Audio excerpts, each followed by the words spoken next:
Hi అండి, welcome to my channel food by Shravs. ఈరోజు నేను వేడివేడిగా స్పైసీగా మోమోస్ చేస్తున్నాను. మోమోస్లోకి చేసే చట్నీకే సపరేట్ ఫ్యాన్స్ ఉంటారండి, అంత బాగుంటుంది. ఈ మోమోస్ చేసుకోవడానికి మనం 1 కప్ మైదా, అందులో కొద్దిగా సాల్ట్ వేసుకొని వాటర్ పోసుకుంటూ సాఫ్ట్ ముద్దలా అయ్యే వరకు కలుపుకోవాలి. ఇలా చూపిస్తున్నట్టు కలిపి కొద్దిగా ఆయిల్ రాసి పక్కన పెట్టుకోవాలి. నెక్స్ట్ మోమోస్లోకి స్టఫ్ ప్రిపేర్ చేయడానికి ప్యాన్లో కొద్దిగా బటర్ ఇంకా ఆయిల్ వేసి సన్నగా కట్ చేసుకున్న గార్లిక్, కొద్దిగా అల్లం ముక్కలు, 1/2 cup onions, 1 cup carrot, 1 cup capsicum, 1 cup cabbage, టేస్ట్కి తగినంత సాల్ట్ వేసుకొని కొద్దిగా స్ప్రింగ్ ఆనియన్స్ వేసి బాగా కలిపి మూత పెట్టుకొని మెత్తగా మగ్గే వరకు కుక్ చేసుకోవాలండి. ఆ తర్వాత 1 teaspoon soya sauce, 1 teaspoon vinegar, 1 teaspoon pepper powder వేసుకొని బాగా కలుపుకొని స్టవ్ ఆఫ్ చేసుకుంటే మోమోస్లోకి స్టఫ్ ప్రిపేర్ అయిపోయినట్టే అండి.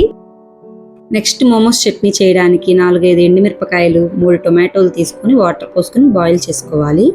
టొమాటో స్కిన్ అనేది పీల్ ఆఫ్ అయ్యే వరకు బాయిల్ చేసుకొని మిక్సీ పట్టుకొని ప్యూరీలా చేసుకోవాలి.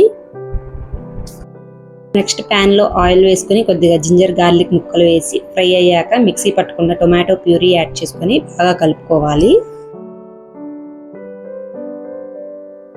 ఈ టొమాటో ప్యూరీలోకి 1 teaspoon soya sauce, vinegar, tomato sauce వేసుకొని 5 మినిట్స్ బాగా కలుపుకోవాలి.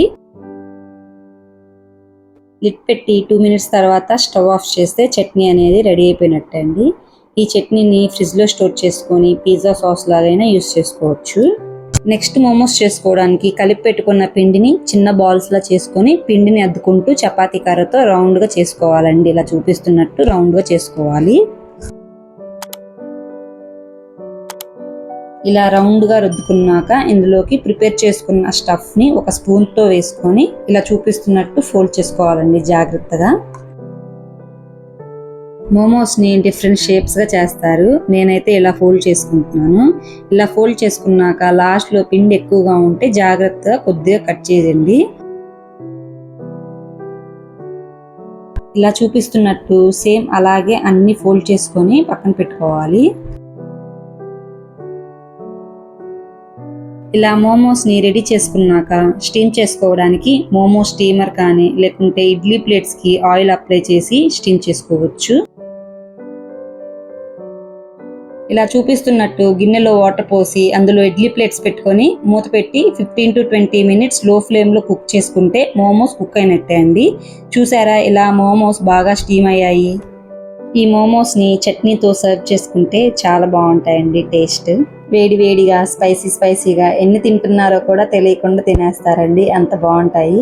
మీరు కూడా ఒకసారి ట్రై చేసి అయితే చూడండి, చాలా బాగుంటాయి. నాకైతే చాలా నచ్చాయండి. ఈ వీడియో మీకు నచ్చినట్లయితే లైక్ చేసి ఛానల్ని సబ్స్క్రైబ్ చేసుకోండి. Thanks for watching.